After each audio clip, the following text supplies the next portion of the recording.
Na teleaula passada, você aprendeu o que é tolerância dimensional. Mas a execução de uma peça dentro da tolerância dimensional não garante por si só o funcionamento adequado da mesma. Por quê? É isso que você vai ver na teleaula de hoje. Na teleaula de hoje, você vai conhecer o que é tolerância geométrica. Vai aprender a reconhecer os símbolos de vários tipos de tolerâncias. Vai ver o que é tolerância de forma e o que é tolerância de posição. Por fim, vai aprender a interpretar as indicações de tolerâncias geométricas em desenhos técnicos. E agora muita atenção que a nossa teleaula está começando.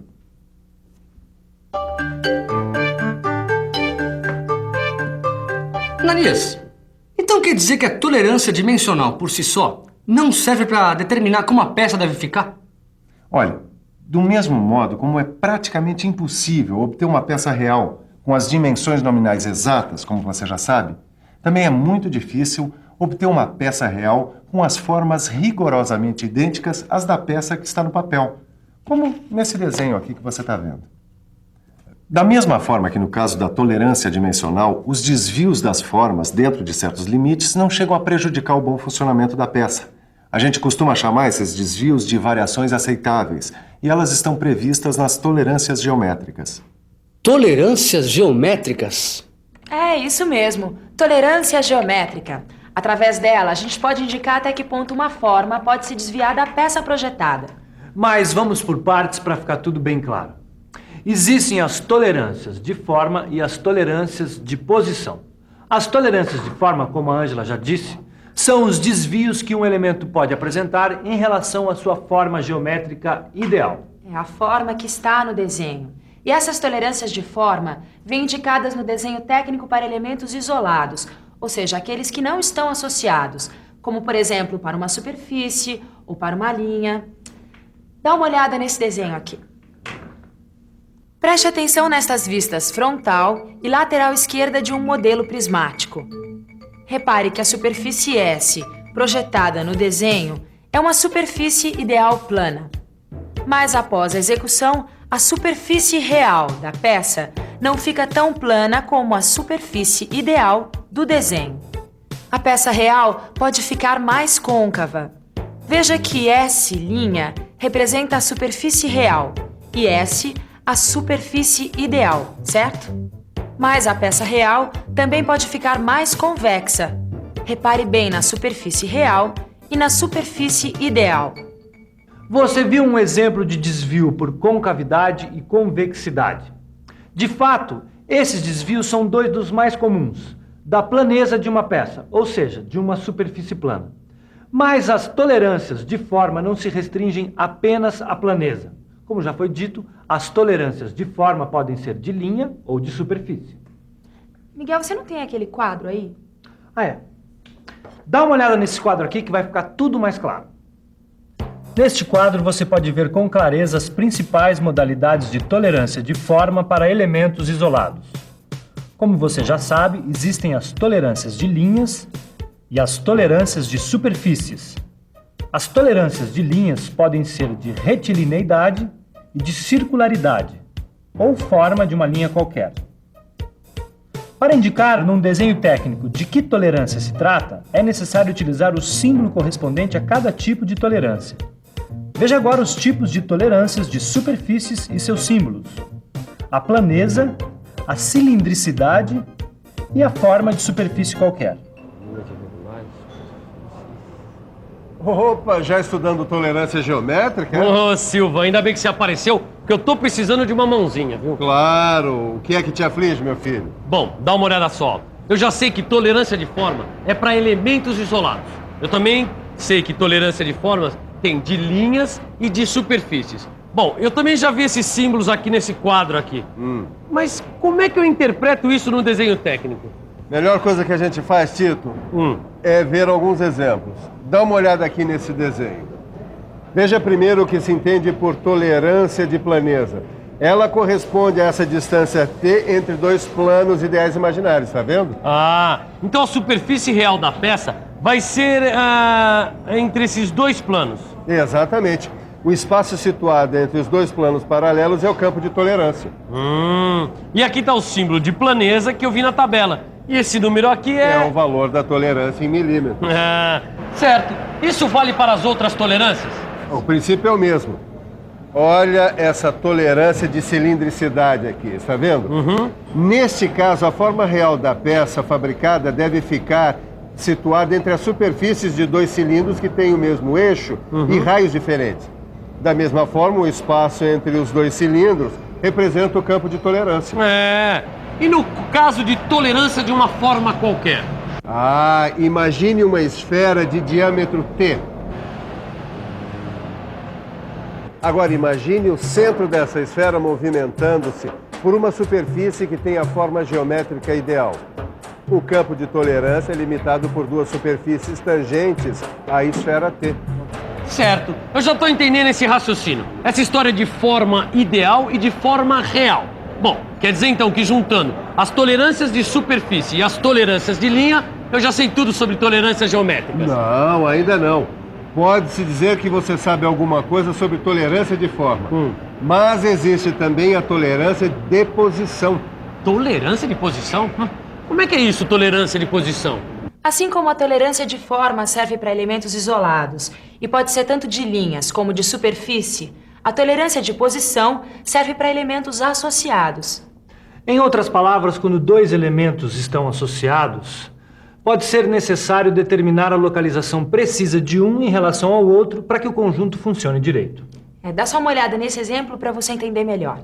Preste atenção neste desenho técnico. Ele mostra que o eixo deve ser perpendicular ao furo, certo? E agora veja como ficou a peça real, por causa de um erro de perpendicularidade na execução do furo.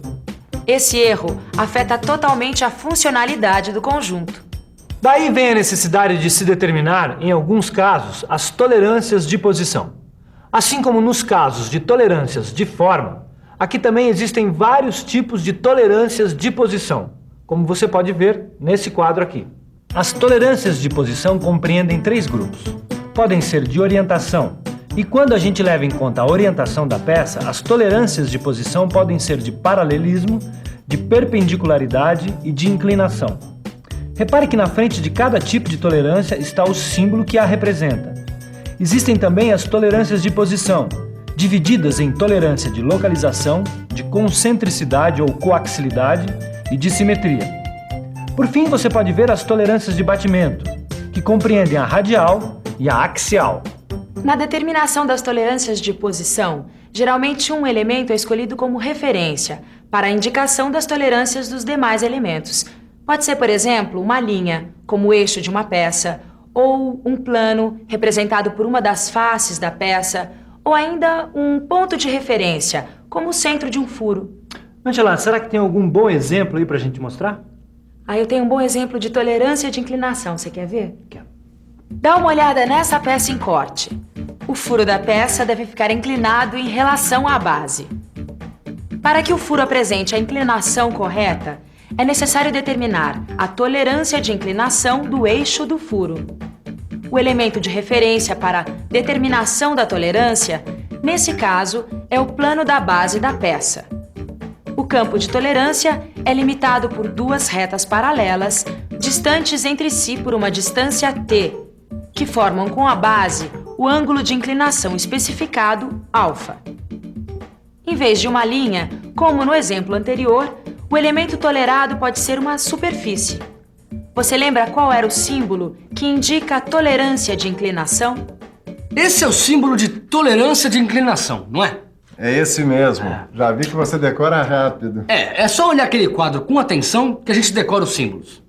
Agora, Ananias, eu queria saber uma coisa. Eu já sei o que é tolerância de forma e já sei o que é tolerância de posição. Sei também que a tolerância de forma é para elementos isolados e a tolerância de posição para elementos associados, certo?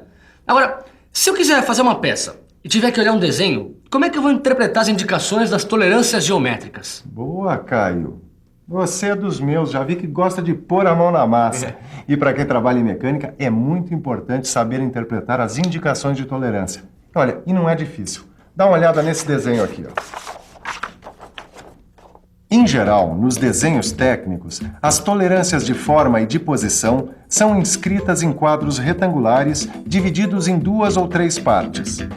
Repare que o quadro de tolerância aparece ligado ao elemento que deseja verificar por uma linha de marcação terminada por uma seta.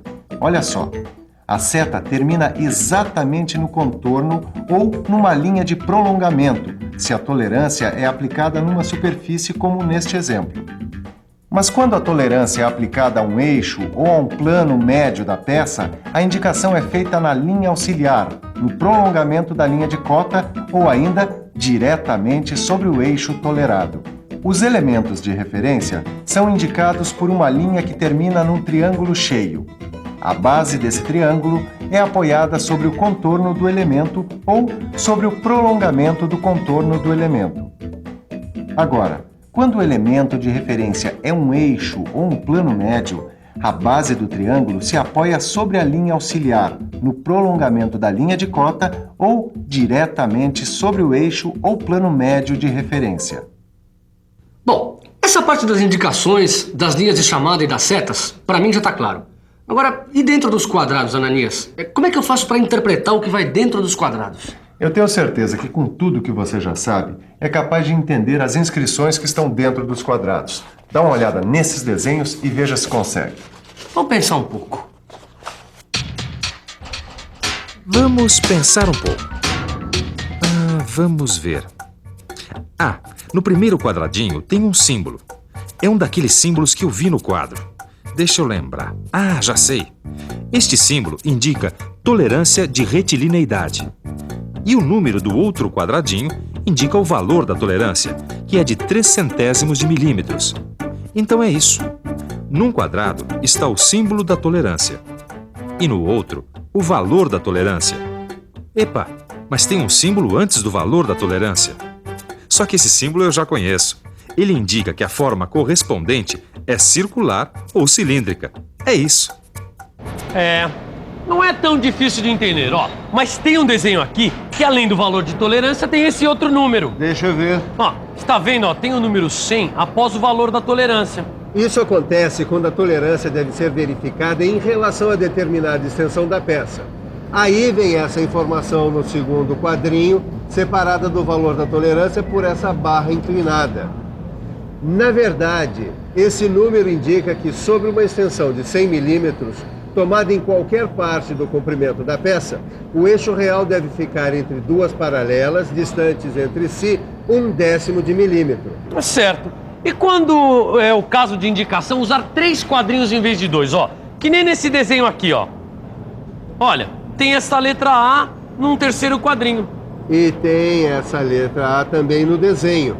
Ela identifica o elemento de referência, que nesse caso é o eixo do furo horizontal. Entendi. Ela aparece para deixar bem clara a relação entre o elemento tolerado e a sua referência. Aí, garoto, mais alguma dúvida? Bom, dúvida a gente sempre tem, mas por hoje chega de informação. Que tal uma boa revisão? E atenção, se liga aí que é hora da revisão. Na teleaula de hoje, você viu que a execução de uma peça dentro da tolerância dimensional não garante por si só um funcionamento adequado. Viu que as variações aceitáveis das formas e posições dos elementos na execução da peça constituem as tolerâncias geométricas. Aprendeu que para elementos isolados se usa a tolerância de formas e para elementos associados se usa a tolerância de posição. Conheceu as diversas modalidades e símbolos para tolerâncias de forma e de posição. E, por fim, aprendeu a interpretar as indicações de tolerâncias geométricas em desenhos técnicos. Bom, você viu que esse assunto é bastante complexo. Na teleaula de hoje, você teve apenas uma visão geral. Mas com muito estudo e prática profissional, logo logo você estará dominando esse e outros assuntos também. É mesmo. Por isso, grude no seu livro de estudos. Nele você vai poder analisar cada caso de tolerância e ficar por dentro desse tema tão fascinante. É isso mesmo. Até a próxima. Tchau!